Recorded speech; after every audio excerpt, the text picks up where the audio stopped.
नहीं, मुझे इस खबर पे खुशी का इजहार करना चाहिए कि नहीं? दरअसल मुफाहमत का कोई रास्ता बचा ही नहीं है। कब तक हमारी बेटी सहती रहेगी और उसके ससुराल वाले उस पर जुल्म करते रहेंगे? हमीद साहब, मैं सिर्फ इतना चाहती थी कि ऐसी हालत में हमारी दुआ किसी जहनी दबाव का शिकार हो। बाद में आप वही फैसला कीजिएगा जो आपको सही लगे।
बेटा, क्यों इतनी दिल बर्दाश्त हो रही है?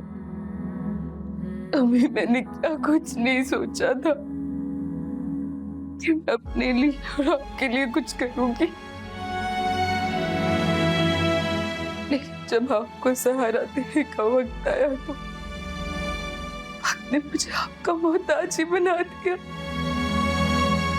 तुम मेरी बेटी हो, मेरा फख्र हो। मोहताजी कैसी? मुझे अपने अल्लाह की जात पे पूरा यकीन है। बस तुम हिम्मत मत हारना। अभी कैसे हिम्मत जमा करूं जब आग से दुनिया की रंगीनियां ओझल हो गई।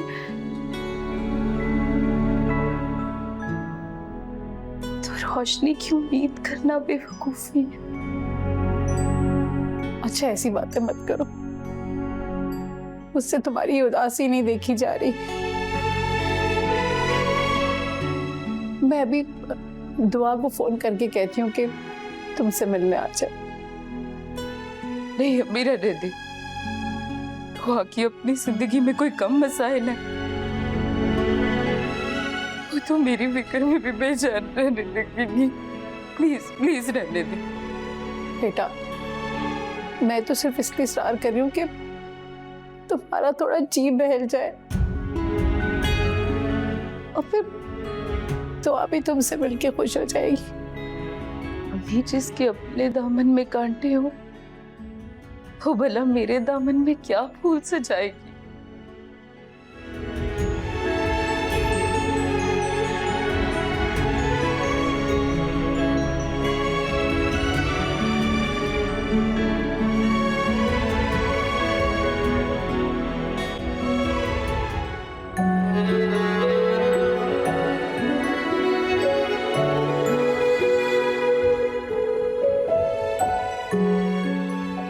मैंने नदीम का घर हमेशा के लिए छोड़ दिया। मैं उम्मीद करती हूँ कि आप दोनों को मेरे इस फैसले पर एतराज नहीं होगा।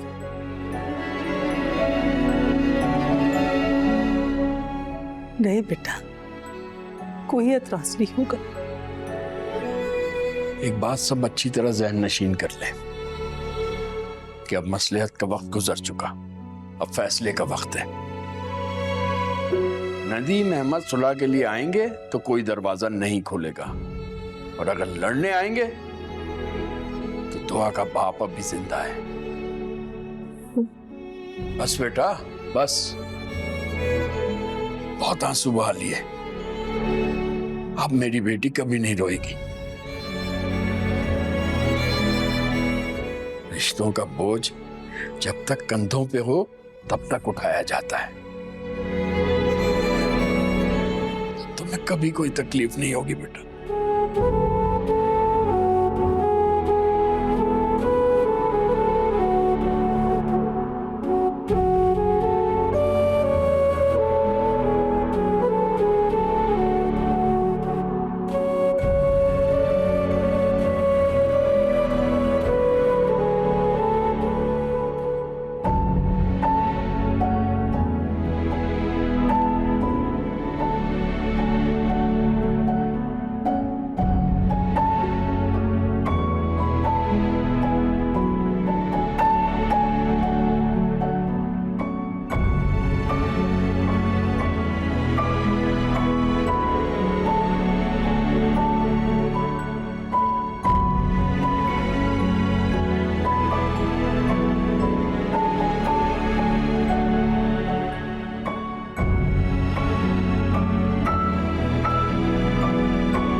जी सब्जी बुलाया आपने मुझे?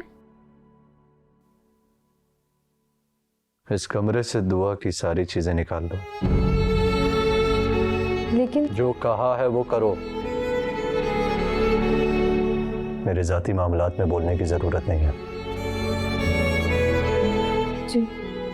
और सुनो, दुआ और मेरी तस्वीरें भी। अब जी ये तो आपकी शादी की तस्वीरें हैं। हाँ वो भी।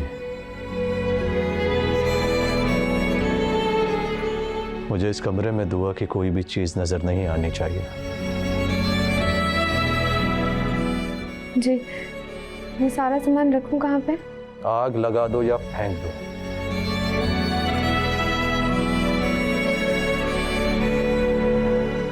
मुझे कोई परवाह नहीं।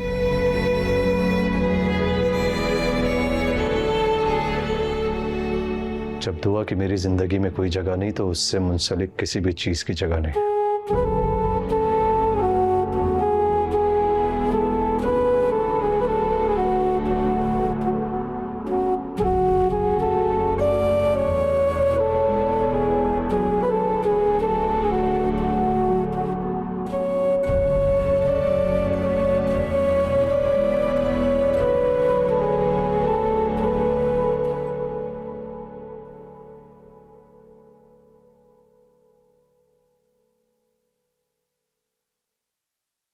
ये सामान कहाँ ले जा रही हो और क्या है इसके अंदर?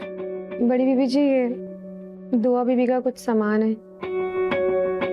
नदीम साहब का हुक्म था कि दुआ बीबी का सामान यहाँ से हटा दिया जाए।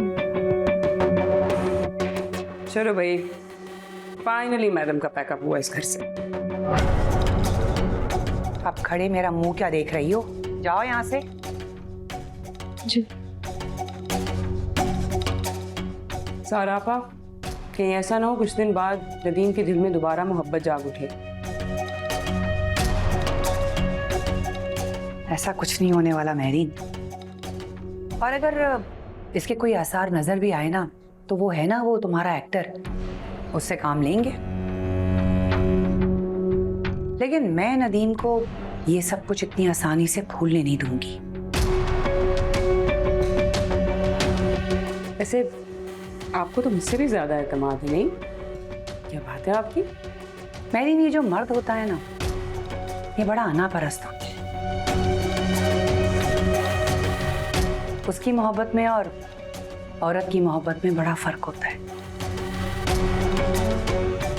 जितनी मर्द की मोहब्बत गहरी होती जाती है, उतनी ही उसकी डोर कमजोर।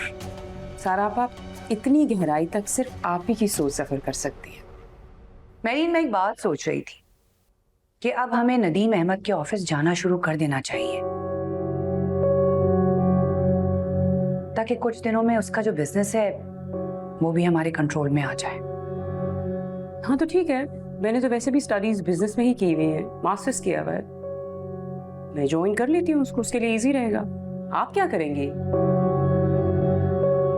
तुम्हें भी वैसे ज्यादा परेशान होने की जरूरत नहीं है, हम कुछ और सोच लेंगे।